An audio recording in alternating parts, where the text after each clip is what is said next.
De l'exil à la présidence, le parcours de Paul Kagame est tout sauf ordinaire. Né en 1957, Kagame et sa famille, membres de la minorité Tutsi, ont fui le Rwanda alors qu'il n'était qu'un jeune garçon. Ils cherchaient à échapper aux tensions ethniques croissantes et à la violence qui sévissait dans leur pays natal.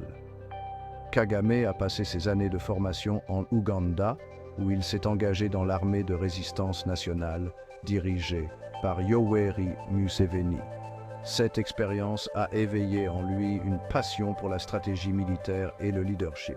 En 1990, Kagame a rejoint le Front patriotique rwandais, un groupe rebelle formé par des Rwandais exilés qui cherchaient à renverser le gouvernement dirigé par les Hutus.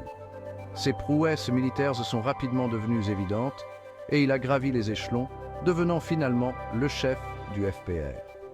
Sous son commandement, le FPR a lancé une guerre civile en 1990, défiant le gouvernement rwandais et exigeant la fin de la discrimination et de la violence contre les Tutsis.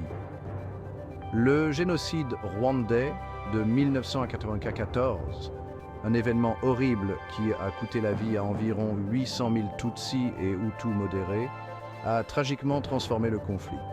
Le FPR dirigé par Kagame est apparu comme la force qui a finalement mis fin au génocide. Sa victoire a ouvert une nouvelle ère pour le Rwanda, marquée par la fin du génocide et le début d'un long et difficile cheminement vers la réconciliation et la reconstruction. Au lendemain du génocide, Kagame est devenu vice-président et ministre de la Défense dans le nouveau gouvernement d'union nationale.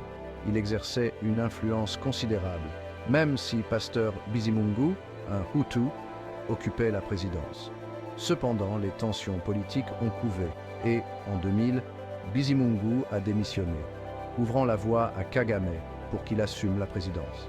Ce fut le début du long règne de Kagame à la tête du Rwanda. La présidence de Paul Kagame a été caractérisée par une série de victoires électorales écrasantes, chacune renforçant son emprise sur le pouvoir. En 2003, il a remporté la première élection présidentielle organisée après le génocide, obtenant un score sans appel de 95% des voix. Cette victoire a conforté son image de leader indispensable qui a sorti le Rwanda des cendres du génocide.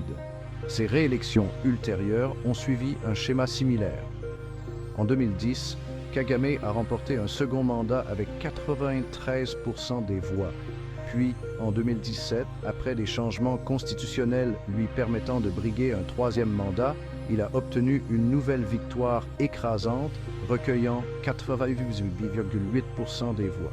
Ces élections, tout en témoignant d'un large soutien à Kagame, ont également soulevé des inquiétudes quant à l'équité et à la compétitivité du processus électoral. En 2024, l'histoire est restée inchangée. La récente victoire de Kagame, sa quatrième, l'a vu obtenir un incroyable 99% des voix.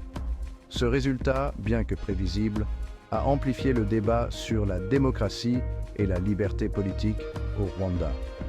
Les critiques soutiennent que l'absence d'opposition forte, combinée aux restrictions imposées à la dissidence politique, crée un environnement où la véritable compétition électorale est étouffée. On ne peut nier la transformation remarquable que le Rwanda a connue sous la direction de Paul Kagame. Le pays, autrefois synonyme de génocide et de dévastation, a rené de ses cendres pour devenir un modèle de progrès économique en Afrique. Le gouvernement de Kagame, avec l'accent mis sur la bonne gouvernance, les réformes économiques et les investissements étrangers, a été largement salué pour ce miracle rwandais. Sous la houlette de Kagame, le Rwanda a connu une croissance économique soutenue, avoisinant en moyenne 7% par an pendant plus d'une décennie. Les investissements du gouvernement dans les infrastructures, l'éducation et les technologies ont donné des résultats tangibles. Les niveaux de pauvreté ont considérablement diminué et le Rwanda a fait des progrès impressionnants dans l'amélioration des indicateurs de santé et d'éducation. La vision de Kagame pour le Rwanda va au-delà de la croissance économique traditionnelle. Il a positionné le pays comme un pôle d'innovation et de technologie en Afrique. Kigali, la capitale du Rwanda, avec ses rues propres et sa scène technologique florissante contrastent fortement avec l'image stéréotypée d'une ville africaine. Les efforts du gouvernement pour promouvoir la numérisation et attirer les entreprises technologiques ont conforté la place du Rwanda sur la carte mondiale de l'innovation. Cependant, ces progrès économiques n'ont pas été sans critique. Certains soutiennent qu'ils se sont faits au détriment des libertés politiques et des droits de l'homme. Ils citent la mainmise du gouvernement sur le pouvoir et son intolérance à la dissidence comme preuve que le développement économique est prioritaire par rapport aux principes démocratiques. Section 4. Une opposition muselée. Les préoccupations relatives aux droits de l'homme persistent. Si les réalisations économiques de Paul Kagame lui ont valu des éloges, son bilan en matière de droits de l'homme et de liberté politique a suscité de vives critiques.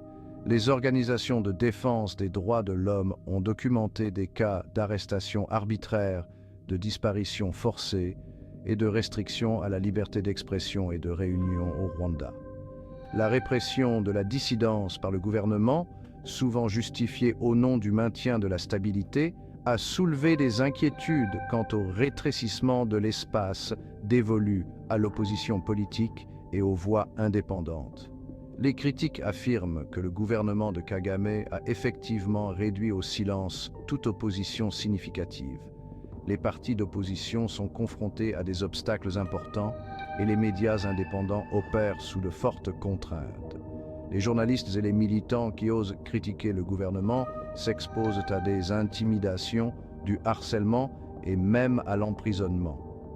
Le gouvernement, cependant, soutient que ces mesures sont nécessaires pour éviter le retour des tensions ethniques et de la violence qui ont frappé le Rwanda par le passé. La communauté internationale a exprimé ses préoccupations concernant la situation des droits de l'homme au Rwanda. Diverses organisations de défense des droits de l'homme ont appelé le gouvernement à respecter ses obligations internationales et à faire respecter les libertés fondamentales de ses citoyens. Le gouvernement rwandais, à son tour, a défendu son bilan, affirmant qu'il est déterminé à protéger les droits de son peuple tout en garantissant la stabilité et la sécurité. Section 5. Naviguer entre les tensions régionales. La politique étrangère du Rwanda. La politique étrangère du Rwanda sous Paul Kagame a été caractérisée par une approche pragmatique, cherchant à concilier les intérêts nationaux et la stabilité régionale. Kagame s'est imposé comme une figure de proue sur la scène africaine, plaidant pour des solutions africaines aux problèmes africains et positionnant le Rwanda comme un acteur clé dans les affaires régionales et internationales. L'un des défis les plus importants de la politique étrangère du Rwanda a été sa relation complexe avec son voisin, la République démocratique du Congo. Les deux pays ont un passé marqué par la méfiance et les conflits, qui découlent du génocide rwandais et de ses conséquences. L'implication du Rwanda dans les guerres civiles congolaises, motivée par des préoccupations sécuritaires et des accusations de protection des auteurs du génocide, a mis à mal les relations entre les deux pays. Malgré ces tensions, le Rwanda a également joué un rôle constructif dans les efforts régionaux de maintien de la paix. Il a fourni des troupes à diverses missions de maintien de la paix des Nations Unies en Afrique, démontrant ainsi son engagement en faveur de la stabilité régionale. Kagame a également été un ardent défenseur de l'intégration africaine et du développement économique, encourageant une coopération et des échanges commerciaux accrus entre les nations africaines. Section 6. Un héritage en jeu, l'avenir du Rwanda sous Kagame. Alors que Paul Kagame entame son 4e mandat à la présidence du Rwanda, son héritage fait toujours l'objet d'un débat intense. Il ne fait aucun doute qu'il a joué un rôle crucial dans la transformation du Rwanda, le faisant passer des abysses du génocide à un modèle de progrès économique. Son leadership a apporté la stabilité, la croissance économique et la reconnaissance internationale, à une nation autrefois déchirée par les conflits. Cependant, l'héritage de Kagame est également lié aux préoccupations concernant le bilan de son gouvernement en matière de droits de l'homme et l'étouffement de la dissidence politique. Les critiques soutiennent que ces réussites se sont faites au détriment des libertés démocratiques et que sa mainmise sur le pouvoir a créé un climat de peur et d'autocensure.